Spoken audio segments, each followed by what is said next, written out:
আমরা পেয়ে গেছি মেগা উইন্টার কার্নিভালের অর্গানাইজারকে, মৌমিতা দি, কেমন লাগলো এই 4টে দিন বেহালায় মেগা উইন্টার কার্নিভাল? এত স্টল, সবার ফিডব্যাক তো খুব ভালো শুনলাম।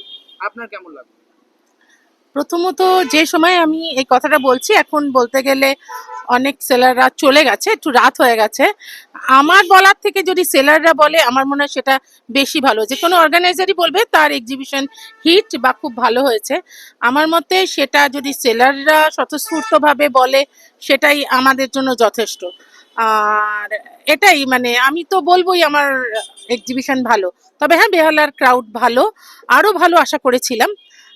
এর পরের বারে নিশ্চয়ই আরো ভালো ক্রাউড আমরা পারবো। আমরা আমাদের সাধ্যমতো চেষ্টা করেছি, এরপরে বাকিটা সেলারদের ওপরে।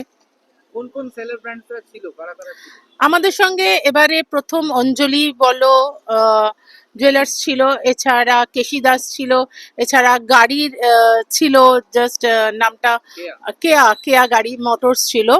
তো এরা ছিল। এছাড়া তো আমার প্রিয় যারা সারা বছর যেসব ব্র্যান্ড নিয়ে আমি কাজ করি তারাও মোটামুটি নিজ নিজ স্তরে তারা এক একটা আহ, খুব ভালো ভালো ব্র্যান্ড না, যারা নিজেদের এক একটা প্রতিষ্ঠান প্রতিষ্ঠিত করতে পেরেছে স্ব স্ব ইয়েতে ক্ষেত্রে। তো সে তুলনায় অঞ্জলি নিশ্চয়ই একটা মাত্রা যোগ করেছে আমাদের এক্সিবিশনে। ক্রাউড ভালো ছিল, অঞ্জলি জুয়েলার্সরা নিজেরা স্বীকার করেছে খুব ভালো একটা প্ল্যাটফর্ম আমরা তৈরি করে দিতে পেরেছি। এটাই যা, সবার ভালো লেগেছে, আমাদেরও ভালো লাগলো।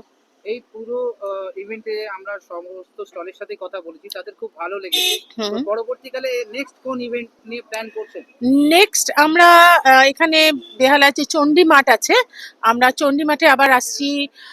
ওখানে মার্চে মার্চে শখের বাজার চণ্ডী মাঠে, ওখানে মার্চে আসছি আমরা। প্রি পয়লা বৈশাখ প্লাস ঈদের একটা এক্সিবিশন ওখানে করব। এছাড়া অন্যান্য জায়গায় যেগুলো আমরা পরবর্তীকালে আমরা স্পট রিভিল করে দেবো। এই পুরো ইভেন্টটার ডিজিটাল পার্টনার বেস ডিজিটালের সাথে কাজ করে কেমন লাগে? বেজ ভীষণ ভালো বন্ধু এবং স্বতঃস্ফূর্তভাবে আমাদের সঙ্গে পায়ে পা মিলিয়ে কাঁধে কাঁধ মিলিয়ে আমাদের ইভেন্টটাকে ভালো থেকে আরো ভালো করবার জন্য ওনারা আপ্রাণ চেষ্টা করে গেছে। যে কোনো রকম ভাবে ক্রাউডকে টানার যে প্রবণতা বেজের মধ্যে ছিল, সাধারণত এটা সবার মধ্যে দেখতে পাওয়া যায় না। শুধু বেজকে আমি এটুকুই বলবো যে যেভাবে এবারে আমাদের সঙ্গে ছিলে আগামী দিনেও যেন এইভাবেই তোমাদেরকে পাই। Thank you, best thank of you. Luck next এক্সিবিশনের জন্য। Thank you.